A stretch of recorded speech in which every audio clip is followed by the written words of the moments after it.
The Brexit Secretary will visit 5 European capitals in just 3 days, where he will explain Britain will not be drawn into a race to the bottom. The country is not set to turn into a chaotic and lawless dystopia like the nightmare vision of the Mad Max movies, the EU Exit Secretary will say at a speech in Vienna, the first city in, and he is to seek to reassure European leaders that Britain's commitment to the highest regulatory standards should mean minimum barriers to trade with the EU will be erected. Mr. Davis heads to the Austrian capital today as part of a whistlestop European tour, designed to win over more government and business allies as the next Brexit negotiations intensify in the coming weeks. The senior Tory will tell an audience of business leaders in Vienna that he is certain trade can continue between Britain and the EU with a minimum of friction.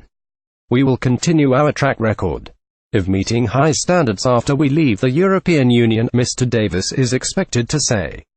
Getty Mr. Davis will deliver a speech in Vienna to reassure European leaders ahead of Brexit negotiations. Getty Mr. Davis will reassure European leaders of Britain's commitment to high standards. We will continue our track record of meeting high standards after we leave the European Union. David Davis. He is expected to address full-on claims from both Jeremy Corbyn's Labour Party and left-of-centre politicians in Europe that Brexit will lead to the UK scrapping a host of regulations to compete with the US, China and other economic powerhouses in the global marketplace. Many critics were questioning whether Britain really was committed to maintaining high regulatory standards. He is expected to say, "Now, I know that for one reason or another there are some people who have sought to question that these really are our intentions. They fear that Brexit could lead to an Anglo-Saxon race to the bottom, with Britain plunged into a Mad Max-style world borrowed from dystopian fiction.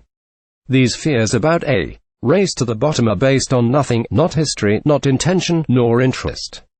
Getty Mr. Davis held meetings with Michel Barnier in Downing Street in February, but while I profoundly disagree with them, it does remind us all that we must provide reassurance.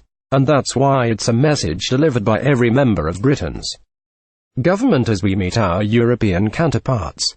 Mr. Davis will point to Theresa May's commitment to enhancing workers' rights, Chancellor Philip Hammond's advocacy of stability in the European banking system, and Environment Secretary Michael Gove's crusading zeal for improving animal welfare and environmental outcomes. He will also highlight how my friend Foreign Secretary Boris last week pledged that Britain's departure from EU institutions did not mean the country was relinquishing support for preserving our shared European culture, values, civilization. Mr. Davis will explain that mutual trust between Britain and the EU, underpinned by a robust regulatory framework, can cut trade barriers.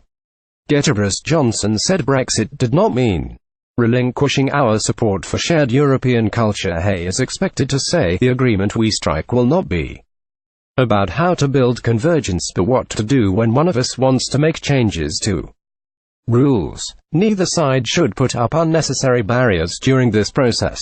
Pointing to one example of shared industrial standards in future, the EU Exit Secretary will say take a car produced here in Austria to be exported to the UK. Currently, that vehicle only has to undergo one series of approvals in one country to show that it meets the required regulatory standards, and those approvals are accepted across the European Union. That's exactly the sort of arrangement we want to see maintained even after we leave the European Union. He will add a crucial part of any such agreement is the ability for both sides to trust each other's regulations and the institutions that enforce them. Such mutual recognition will naturally require close, even-handed cooperation between these authorities and a common set of principles to guide them.